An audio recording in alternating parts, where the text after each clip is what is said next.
Do the rich people cringe and say, don't tell them that, Robert? Yes. Don't tell people what you know. Right. Keep them poor. So my father was the head of education, PhD, all that stuff. I go home and ask him, said, why don't we learn about money in school?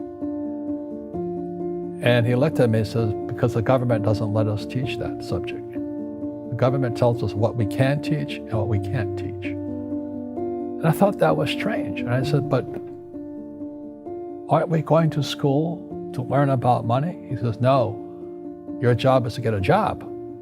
I said, but you get a job to earn money. He goes, no, you're supposed to just get a job. I went, no. Isn't the purpose of a job to earn money? He goes, you're correct. I said, so why don't I just learn about money? I can skip the job part, you know? And he got flustered and he said, if you want to learn about money, why don't you ask your best friend's father about money? And I said, why? That's Mike. So I asked him. He says, because Mike's father is an entrepreneur. And I said, what are you? He says, I'm an employee. I'm a government employee. I went, oh, what's the difference? He says, the difference is an entrepreneur must know about money, or they're no longer entrepreneurs. And he says an employee doesn't have to know anything about money, because the government will take care of them, the company will take care of them. So I'm all confused. But I took my dad's advice and I trundled over to Mike's father's office and knocked on his door and I said, hey, I'm here, 9 years old. Teach me about money. He says, beat it, kid, you know. But that's where the story of Rich Dad, Poor Dad started. And finally, through persistence, my rich dad started teaching me about money on one condition. And that condition was he would never pay me. He says, the moment I pay you, you think like an employee. He says, that's the trap. Entrepreneurs work for free. And now I'm 9 years old, my head's going cracking in half. He says, you never want a paycheck. You understand that, kid? I said, okay, I got it. And he says, well, how do I make money? He says, that's what entrepreneurs figure out. It's like, so how do I learn about money? So he would just break out a Monopoly game board. So I would work for free. I'd pick up cigarette butts, and he had hotels and restaurants, and I would clean and do menial tasks. And as I got older, I started getting into office work and marketing and accounting, and I was an apprentice basically, but I always worked for free. And he would teach me about money, but the way he taught me about money was playing Monopoly.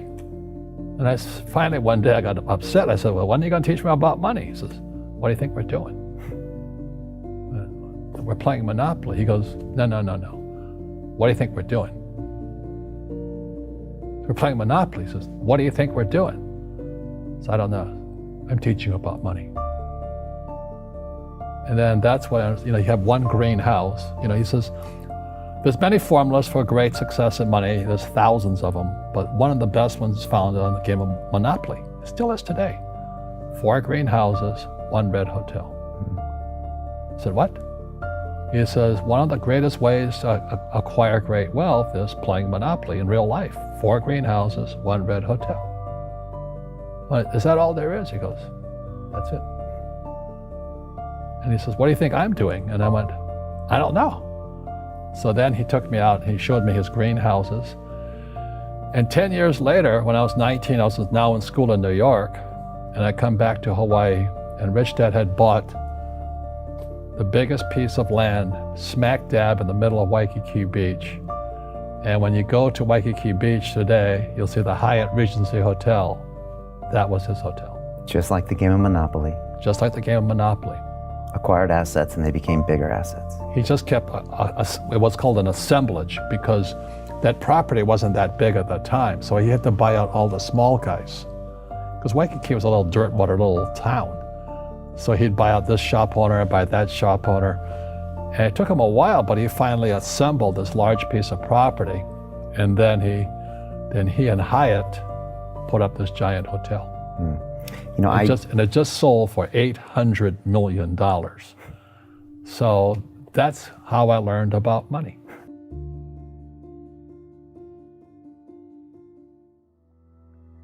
I've had financial crashes. I've had people stab me in the back, but they're all good because I grow from it. That's spirituality. Right. People who are afraid of making mistakes, like they teach in school, they don't ever grow. Because spirituality is there's good and there's bad, there's right and there's wrong, there's up and there's down. Most people only want to be right, they only want to be positive. Well, you can't have that. That's not reality. Well, I wasn't poor by most people's standards, but I came from a family with a poor attitude, if you know what I mean. Because rich, poor, middle class, poverty starts with a fundamental attitude. Poverty is passed on. It's taught in your families. And middle class is taught in families. And so the people right now who are sitting at home, who are struggling financially or worried about money or unhappy, they may be making a lot of money, but unhappy with what they're doing, it was probably taught to you. Your superego was taught, get a job, work hard, or you'll never be rich, or the rich are evil, or whatever. The school system will never teach you about money. The school system was designed to teach you to be an employee, which is important, or a doctor or a lawyer, a specialist, but never about money. And what most people lack is real business knowledge, like accounting, like debt, like taxes. You got to know that stuff, but they don't teach it in school to anybody. So, and then when people ask me, how did your rich dad learn this when your poor dad, a PhD, didn't? And the answer is very simply, my rich dad, who's my best friend's father, his father died when he was 13. So his rich dad had this family business at 13 to run. So he had to drop out of school, which was his blessing. There's blessings, and sometimes the blessing doesn't look like a blessing, but it turned out to be a blessing. And then his teachers became his bookkeeper, his accountant, his attorney, his banker, his real estate agents. So he has what I call real teachers, not these fake teachers in school. You see, most teachers in school, they're out of ethics. They teach subjects they themselves don't practice. I asked the teacher, I said, I'm in my third year of calculus now. It was called strength of materials. I said, am I ever going to use this stuff? He goes, no. I said, why do you teach it? He says, because I get paid. I said, do you ever use it? He goes, no. And that's why, you have to, in life, one of the things I suggest to people, you got to find a real teacher versus a fake teacher. And a fake teacher is somebody who doesn't do what they teach. And a real teacher is doing what they teach every day. So my accountants, my attorneys, they're in it every single day. That's how I learn, because every day I'm solving problems in my business.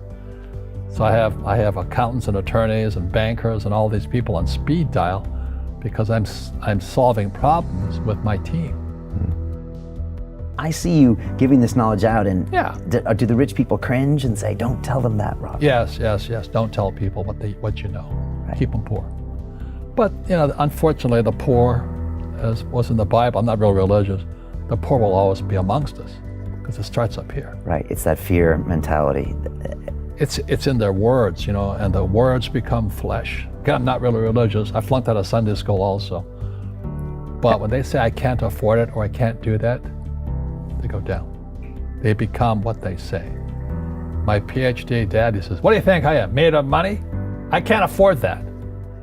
And my rich dad would say, that's why he's poor. Poor people say, I can't afford it, I can't do that, I don't have time. Because it's an escape. It's an escape, you know what I mean? It's easy to say, I can't afford it. And your rich dad used to say what instead of, I can't afford it? How can I afford it? How can I do that? What would it take, or why should I do that? He says that a question opens the mind, a statement closes the mind. So when you say, I can't afford it, your mind shuts down, and you become what you say. Rugby is a team sport, but so is soccer. The rules are different. And other people are golfers. They play by themselves. And so everybody's different. So my game financially is business, number one. Second is real estate. So what I say to young people is, you find your game.